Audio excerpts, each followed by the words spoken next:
Genocide, intimidation, abuse of power, and terror are the order of the day in Sierra Leone.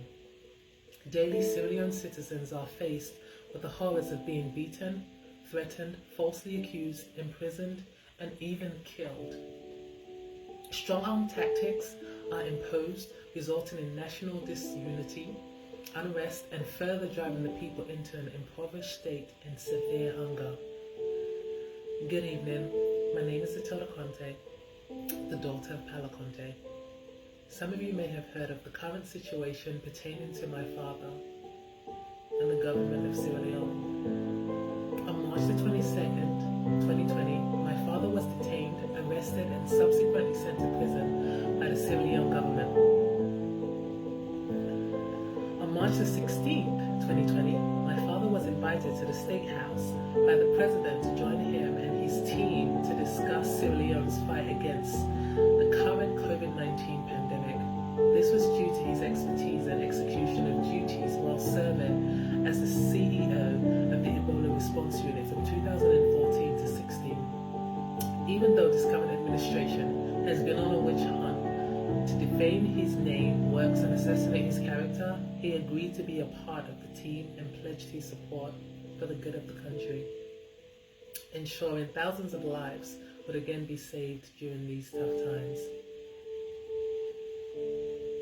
On the 17th of March 2020, my father and the current health minister traveled to Lungay Airport to assess inbound and outbound passenger safety and new sanitation procedures.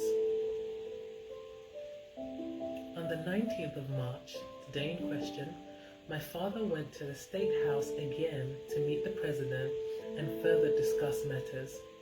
Upon his arrival, he specifically informed security that he was carrying a bag which contained a licensed firearm. Even though my father asked security to hold his bag because he is fully aware of State House protocol, security refused to take the bag and told him to keep it. However, my dad in turn refused to take his bag into the meeting with the President and left it at the security entrance.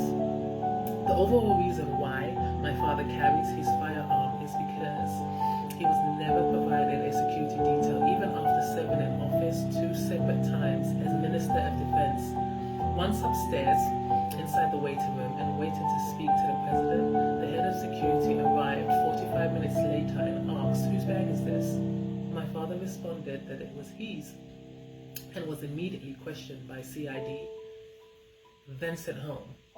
At no time was my father intercepted or tackled over his weapon. He properly declared the weapon and left it at the security station downstairs and waited to attend the meeting. The following day, CID went to my father's house and invited him to their office for further questioning. However, upon arrival, he was immediately arrested. Less than 48 hours later, he was transferred to Pademba Prison, one of Sierra Leone's most notorious and dangerous prisons. He was imprisoned without any formal charges of a crime, which is a violation of his human rights. Article 9, no one should be subjected to arbitrary arrest, detention, or exile.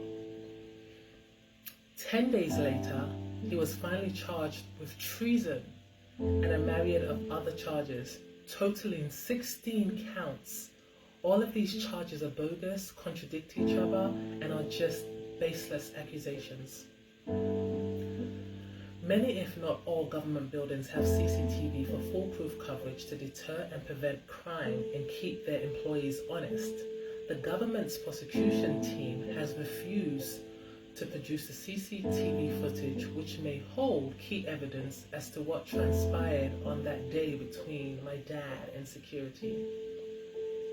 They are attempting to build a case on evidence they refuse to share or produce. My father's defense team has demanded this video footage.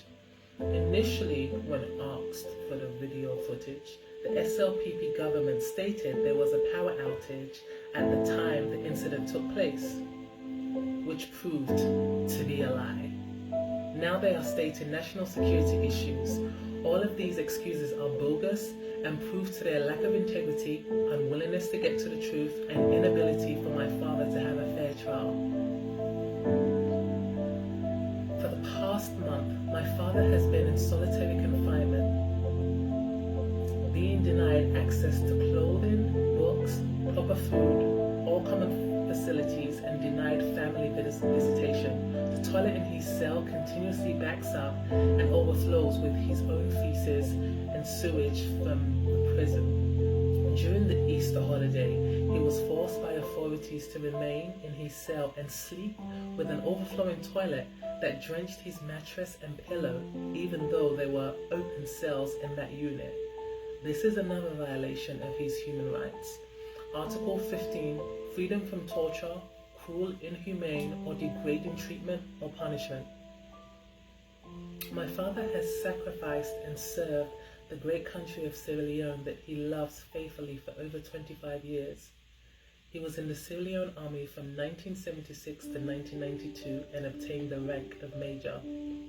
He later served as Minister of Defense for Sierra Leone in 2007 to 2014 under the APC government, then went on to be the CEO of the Ebola Response Unit, Ebola ZAR, from 2014 to 16. He later was appointed as Minister of Internal Affairs in 2016, and once again Minister of Defense until the elections in 2018. So as you can see, my father's arrest is highly political.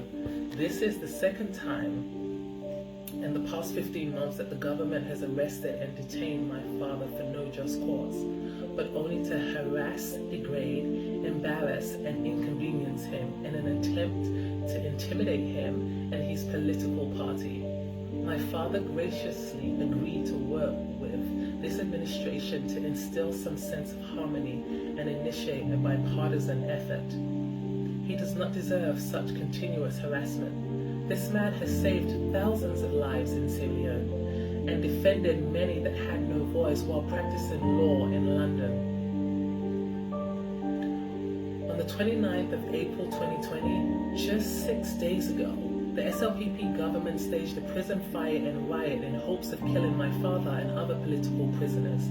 This attempt was unsuccessful, but unfortunately, approximately 48 innocent prisoners and guards were shot and killed in the process. Later that same day, the government arrested my father's wife.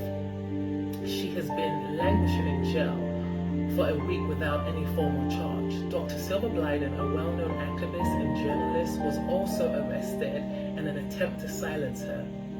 Since the riot, the state has refused to give my family or the lawyers access to my father or even his location. While governments around the world are protecting their people against COVID-19, the SLPP government is using this as a tool to infringe on people's rights, freedom of speech, imprison whomever they want, and ultimately prolong my father's case.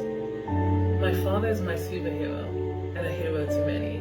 He is also my first love, a pillar to my family and the community. Palo Comteh is an asset to not just our society, but also to the world. A well-educated man who would never jeopardize his legacy and all he has worked hard to obtain. We are calling for the immediate release of Palo Comteh, Savi Sano, Prince Hughes, Isata Sankor, and finally Dr. Silver Blyden. Please go on change.org, type Palo Comteh, then sign and share the petition. In the words of Martin Luther King, injustice anywhere is a threat to justice everywhere. Whatever affects one directly affects all indirectly. Thank you, and stay safe.